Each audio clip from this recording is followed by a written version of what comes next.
Big Goodwin here, and eventually we will like, subscribe, share, help promote, and rank up my channel, all that good stuff. So here with another Stargirl review, and this show's just so damn great. So I'm going to break this down into 3 different acts. The best stuff up front, then my personal bias and opinions on certain things, and then the negative things that didn't really work for me. So Stargirl episode 11. This was quite the episode. This was a lot of things we needed coming that have been being built up to. So the logline on this one is Courtney's life gets turned upside down when someone from her past arrives in Blue Valley. Meanwhile, Pat uncovers new information about the ISA's plan, and Jordan makes a surprising discovery at work. So, the best things really about this is that we're finally addressing Shining Knight, the character Justin, the janitor, who we've gotten little bits and pieces of over the course of the season, but they've finally here fully elaborating on his character. Well, I wouldn't say fully, because we still don't know exactly what happened to him, but we have a pretty good idea. We have the outline of what happened to him, which is that Dragon King at some point brainwashed him, and he messed with his mind. And I should be saying spoilers up front. Anything you don't want to know, get out now. But so Shining Knight is just kind of wandering about. He is clearly lost. I really enjoy this interpretation of the character, his behavior, the way he talks. They really captured the character, and he's looking for his horse Victory, or that he's lost. Like, he doesn't know who he is. His mind is all messed up. It's been tinkered with. We got some pretty great visuals from his hallucinations up front, like. I just like all the little details, like the horse calendar and stuff that's in his little janitor's closet. All those little details are pretty great. Unfortunately, I'll get into that later. But we got a lot of details about the characters as he sought out Pat, and they remember each other, and he tried to rekindle his memory, try to remember who he was. As you know, he led the 7, and I also think it's cool how they point out that there's 8. But there's 8. Why did you call it the 7 when there's 8? So we actually did hear from Rick that he is getting closer to decoding that journal. Yeah, it was very small, brief, but hopefully it was good enough. It's good to hear, and maybe before this season is up, we'll know the secrets of the journal. But this was very light on most of the characters. This is really strongly family oriented, related to Courtney, Pat, and Barbara. And it's cool to see Barbara on the inside of these discussions now as they're happening about all the superhero antics and stuff that they've been up to. There were a lot of really strong emotional moments. This is a particularly slow episode in comparison to the previous ones, especially the last one. And they do address the events that occurred in the previous episode in little small doses throughout this episode, with the loss of Henry. Yeah, and seeing how Brainwave is dealing with that is absolute. These villains, Icicle and Brainwave, are incredible. The depth, just the cold, callous nature too of Brainwave, more so than Icicle himself. Even though Icicle does say something pretty drastic at the end about Mike, Pat's son. But the family dynamic in here is absolutely great. Having Courtney's real father show up, so we can finally end the fact that she's been going on and on about how Starman's her father. Truth is out, cat out of the bag. And the way they handled all this was pretty great, because when it comes down to it, you realize the deadbeat that her father is, and why her mother just gave up on him and all that. But also, in this episode, it really highlights what a great, strong character and father figure Pat has been and has become, and how far Courtney and Pat's relationship has come from where the show started out and how to where it is now. It's the development of all these characters feels just organic, and it's not microwaved, it's not inflated, it's not exaggerated, it's not forced. All the scenes in here were pretty exceptional drama wise. And now to just a few little personal biases. I really wanted more with Shining Knight. I really wanted more elaboration on the character and all that, but we didn't get that. Maybe we can still get that. Unfortunately, we didn't get much. He kind of got pushed into the background halfway through the episode, and he's sleeping in the house somewhere, the guest room or on the couch. I can't remember exactly what they said, but I kept wondering, you know, when is he going to be more involved? When are they going to start showing the character again? And he took a back seat, and it's just a personal bias. I don't think it negatively impacts the story in any way, but it does kind of like, should we be addressing this? Of course, more important things are going on. Another thing is that when they were in a little confrontation in the garage with Shining Knight, who was hallucinating them as Dragon King, Pat's like, he said something to the effect, I know him. Is that you, Justin? Like, with a question mark, when clearly Justin is on his name tag. I just thought that was a little bit weird and a little bit off. And now, personally, the negative things about this episode really, I really can't say that there's many negatives. I just kind of wanted more, because the way the last episode went, the action was really top notch, and I kind of wanted to follow up on that with a little bit more, but I understand. So there's really nothing negative to say in this episode. A lot of things are exceptionally well handled. The visuals are top notch as always and beautiful. Courtney having to believe in herself to get the staff to work for her again, that was something great, as her, all of her, everything, her enthusiasm, her everything that she had built up is just squashed by her father, who wanted to take her pendant and melt it down for money so he could cash in.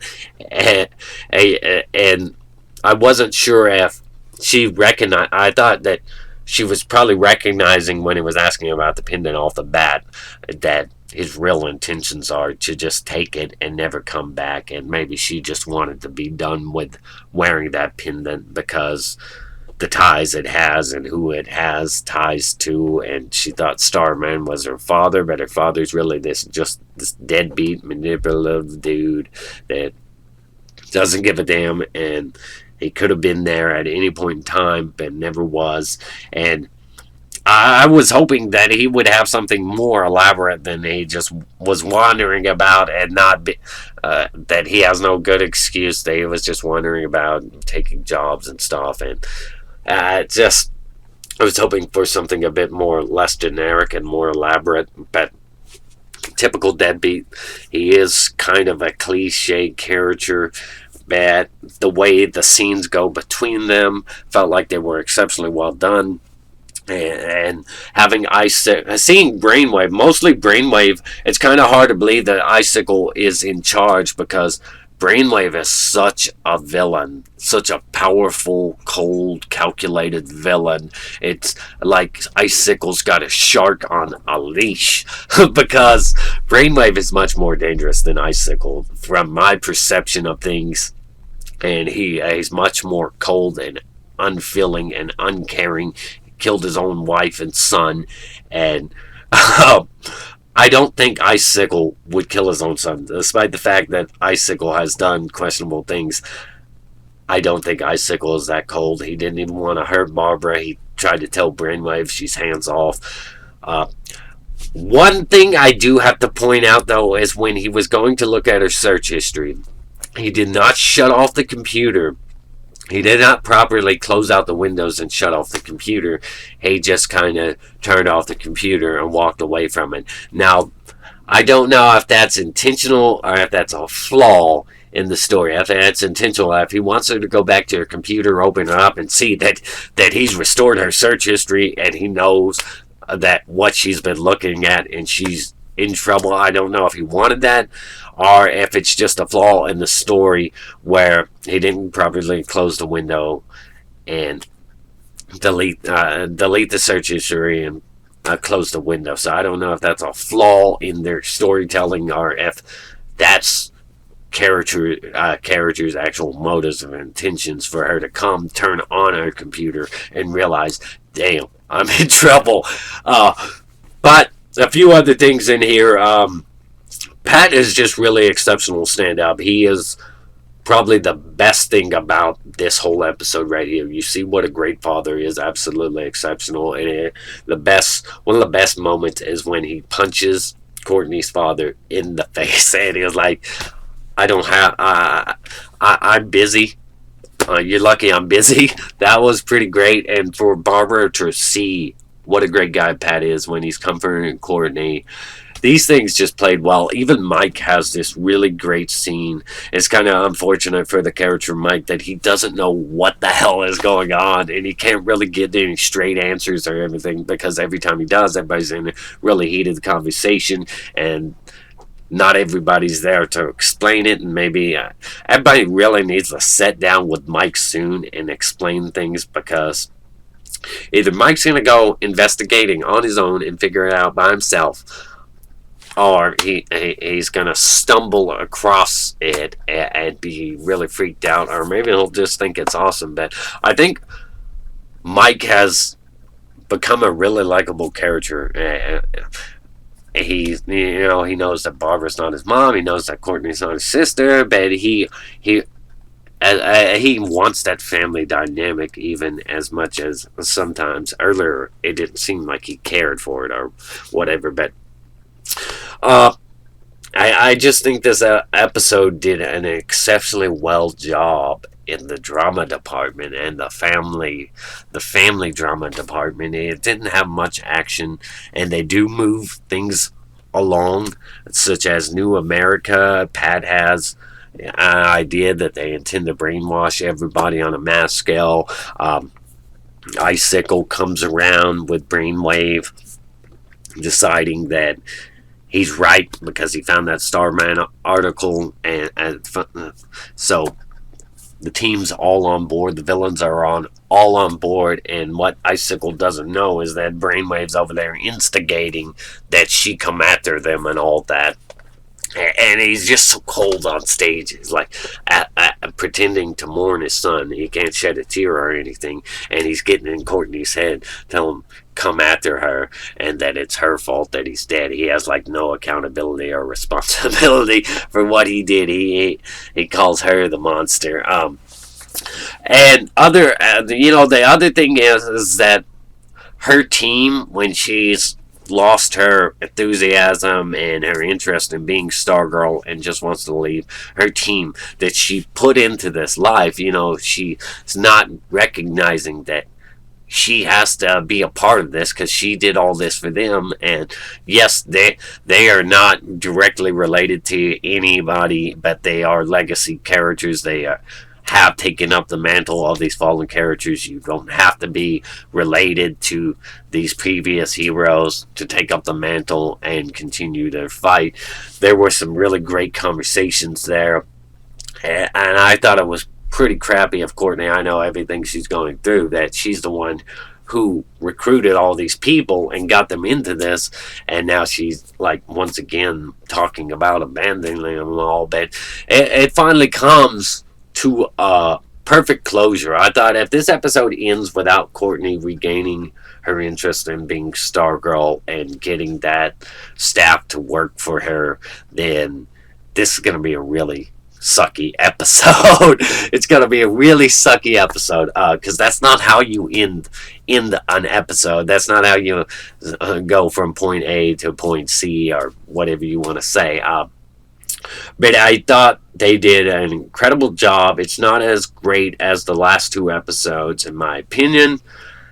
Oh, not because the previous episodes were much more exciting, much more interesting. This one is kind of bogged down by family drama. It's a very heavy weighted episode, very heavy in the drama, But Shining Knight, my hopes are that Shining Knight can somehow be fixed by the cosmic staff, by interaction with it or something, because there at the end of the episode, he does see Courtney with Barbara and Pat, and she's regained her ability to use the staff. She's regained her belief in herself. And I'm very curious to see what they do next. And now that Courtney has gotten all that out of the way, she's ready to be a hero without it being dependent on Starman being her father. That's out of the way. It's about saving lives and helping people and saving all these other families and stuff. And I really enjoyed how Barbara talked about, she doesn't want to lose Courtney, but there are other families and stuff here that need saving. So I'm really curious if Shining Knight is going to stand with them and fight. Is he going to be able to fight or any of that? What does he know? What exactly happened to him? Why did they feel that they needed to brainwash him and mess up with his memory when they could have preferably killed him or something instead of just make him this janitor? But very curious to see where that goes. Fake Goodwin here. Like, subscribe, share, comment down below your favorite, least favorite moments. Tell me what you thought of this or that. Tell me your overall opinion of the episode. My overall opinion is I would have to give it like a 7.5 because I just didn't enjoy it as much as the last few episodes, and there weren't really.